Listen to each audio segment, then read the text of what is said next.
Hello আসসালামু আলাইকুম everyone, চলে এলাম নতুন একটা ভিডিও নিয়ে। আপনারা সবাই কেমন আছেন? আশা করছি সবাই ভালো আছেন। আজকের রেসিপি গরুর মগজ ভুনা। কিভাবে বাসায় পারফেক্টভাবে এই গরুর মগজ ভুনা করবেন সেটা আজকে এই ভিডিওতে দেখতে পাবেন। এই মগজটা আমি খুব ভালোভাবে পরিষ্কার করে পানি দিয়ে ধুয়ে নিয়েছি। এখন হাত দিয়ে ভালো করে মগজটা চটকে নিব।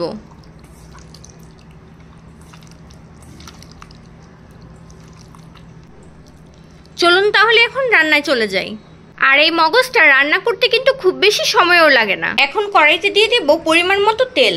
এখানে পরিমাণ মতো নিয়েছি লবঙ্গ, দারুচিনি, এলাচ এবং তেজপাতা। দিয়ে দিব পরিমাণ মতো পেঁয়াজ কুচি। এখন সবকিছু একসাথে হালকা করে ভেজে নিতে হবে। এই পর্যায়ে দিয়ে দিতে হবে 1 চা চামচ পরিমাণ আদা রসুনের বাটা।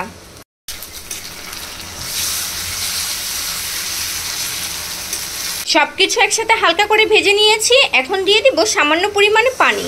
এখানে নিয়েছি 1 চা চামচ পরিমাণ হলুদ গুঁড়ো, 1 চা চামচ পরিমাণ নিয়েছি মরিচ গুঁড়ো, 1 চা চামচ পরিমাণ নিয়েছি ধনিয়া গুঁড়ো আর নিয়েছি পরিমাণ মতো লবণ।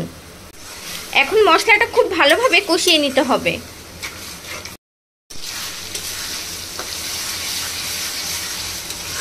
মশলা কষানো হয়ে গেলে দিয়ে দিব একটা বড় সাইজের টমেটো কুচি। এটা কিন্তু অপশনাল, আপনারা চাইলে দিতেও পারেন আবার স্কিপও করতে পারেন। টমেটোটা দেওয়ার কারণে কিন্তু তরকারিতে স্বাদ বাড়ে এবং কালারটাও খুব সুন্দর আসে। সবগুলো একসাথে ভালো করে কষিয়ে নিয়েছি। এখন মগজগুলো দিয়ে দিব। সবগুলো একসাথে ভালো করে নেড়ে নিব।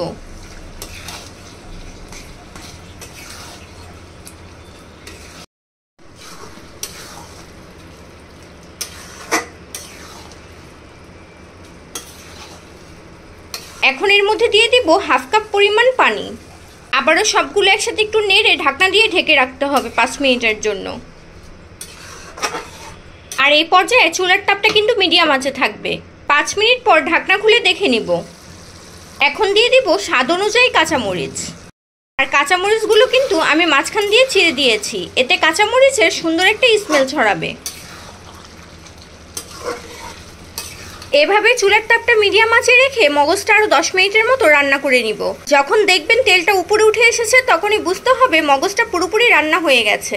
10 মিনিট পর দিয়ে দিব 1/2 চা চামচ পরিমাণ গরম মশলার গুঁড়ো। 1 চা চামচ পরিমাণ দিয়ে দিব টালা জিরার গুঁড়ো। আর টালা জিরাটা দেওয়ার কারণে কিন্তু খুবই সুন্দর একটা স্মেল বের হয়েছে। রেডি হয়ে গেল আমার আজকের রেসিপি গরুর মগজ ভুনা। এখন নামিয়ে পরিবেশন করে নিব।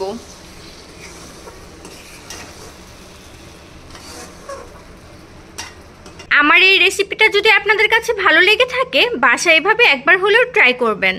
আমার ভিডিওতে একটা লাইক, কমেন্ট, শেয়ার করে আমার পাশে থাকবেন। আর এই ভিডিওটা দেখার জন্য আপনাদেরকে জানাচ্ছি অসংখ্য ধন্যবাদ। আল্লাহ হাফেজ।